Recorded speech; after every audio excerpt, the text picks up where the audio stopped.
ಧಾರವಾಡದಲ್ಲಿ ಸರಣಿ ಕಳ್ಳತನ ಪ್ರಕರಣ ಭೇದಿಸಿದ ಶಹರ ಪೊಲೀಸರು. ನಮಸ್ಕಾರ, ಜನಶ್ರೀ ನ್ಯೂಸ್ ಫಸ್ಟ್ಗೆ ಸ್ವಾಗತ. ನಾನು ರಿಚಾ ವಿವಿ. ಆರೋಪಿತನ ಬಂಧನ.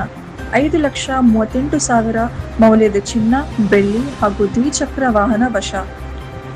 ಧಾರವಾಡ ಶಹರ ಪೊಲೀಸ್ ಠಾಣೆ ವ್ಯಾಪ್ತಿಯಲ್ಲಿ ನಡೆದಿದ್ದ 4 ಕಳ್ಳತನ ಪ್ರಕರಣಗಳನ್ನು ಪೊಲೀಸರು ಯಶಸ್ವಿಯಾಗಿ ಭೇದಿಸಿದ್ದು, ಕಳ್ಳತನದ ಆರೋಪಿತನನ್ನು ಬಂಧಿಸಿದ್ದಾರೆ. ಹುಬ್ಬಳ್ಳಿ ಧಾರವಾಡ ನಗರ ಪೊಲೀಸ್ ಆಯುಕ್ತರಾದ ಮಾನ್ಯ N Shashikumar, DCP Shrimati Shruti SN, DCP Vijayakumar V Talawar ಹಾಗೂ ಧಾರವಾಡ ಶಹರ ಉಪವಿಭಾಗದ ಸಹಾಯಕ ಪೊಲೀಸ್ ಆಯುಕ್ತರಾದ ಪ್ರಶಾಂತ್ ಸಿದ್ದನಗೌಡ್ರ ಅವರ ಮಾರ್ಗದರ್ಶನದಲ್ಲಿ ಈ ಕಾರ್ಯಾಚರಣೆ ನಡೆದಿದೆ. ಧಾರವಾಡ ಶಹರ ಪೊಲೀಸ್ ಠಾಣೆ ವ್ಯಾಪ್ತಿಯಲ್ಲಿ ನಡೆದಿದ್ದ ಒಟ್ಟು 4 ಕಳ್ಳತನ ಪ್ರಕರಣಗಳನ್ನು ಪತ್ತೆ ಹಚ್ಚಲಾಗಿದ್ದು, ಇದರಲ್ಲಿ 2 ಮನೆ ಕಳ್ಳತನ, 1 ಗುಡಿ ಕಳ್ಳತನ ಹಾಗೂ 1 ದ್ವಿಚಕ್ರ ವಾಹನ ಕಳ್ಳತನ ಪ್ರಕರಣಗಳು ಸೇರಿವೆ.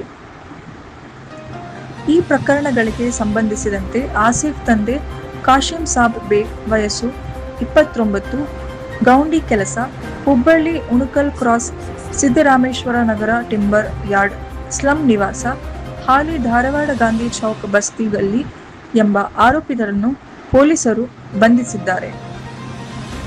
ಬಂಧಿತ ಆರೋಪಿತನಿಂದ ಅಂದಾಜು 5,04,000 ಮೌಲ್ಯದ ಒಟ್ಟು 42 ಗ್ರಾಂ ಚಿನ್ನದ ಆಭರಣಗಳು, ಸುಮಾರು 4,500 ಮೌಲ್ಯದ ಒಟ್ಟು 20 ಗ್ರಾಂ ಬೆಳ್ಳಿ ಆಭರಣಗಳು ಹಾಗೂ ಸುಮಾರು 30,000 ಮೌಲ್ಯದ 1 ದ್ವಿಚಕ್ರ ವಾಹನವನ್ನು ಪೊಲೀಸರು ವಶಪಡಿಸಿಕೊಂಡಿದ್ದಾರೆ.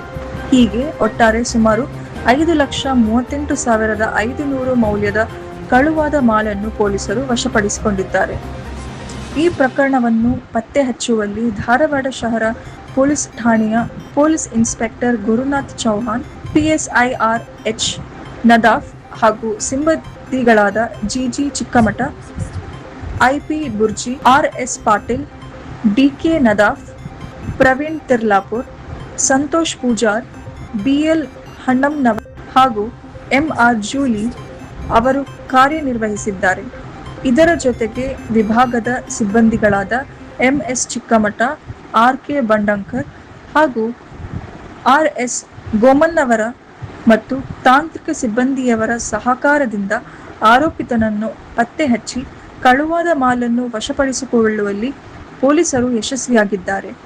ಧಾರವಾಡ ಶಹರ ಪೊಲೀಸರ ಈ ಕಾರ್ಯಾಚರಣೆಗೆ ಹುಬ್ಬಳ್ಳಿ ಧಾರವಾಡ ನಗರ ಪೊಲೀಸ್ ಆಯುಕ್ತರಾದ ಎನ್ ಶಶಿಕುಮಾರ್ ಅವರು ಮೆಚ್ಚುಗೆ ವ್ಯಕ್ತಪಡಿಸಿದ್ದು, ಕಾರ್ಯಾಚರಣೆಯಲ್ಲಿ ಭಾಗವಹಿಸಿದ ಅಧಿಕಾರಿ ಮತ್ತು ಸಿಬ್ಬಂದಿಗೆ ಬಹುಮಾನ ಘೋಷಿಸಿದ್ದಾರೆ. ಧಾರವಾಡ ಶಹರ ಪೊಲೀಸರ ಈ ಯಶಸ್ವಿ ಕಾರ್ಯಾಚರಣೆಯಿಂದ ಸರಣಿ ಕಳ್ಳತನ ಪ್ರಕರಣಗಳಿಗೆ ಸಂಬಂಧಿಸಿದಂತೆ ಮಹತ್ವದ ಪತ್ತೆ ಕಾರ್ಯ ನಡೆದಂತಾಗಿದೆ.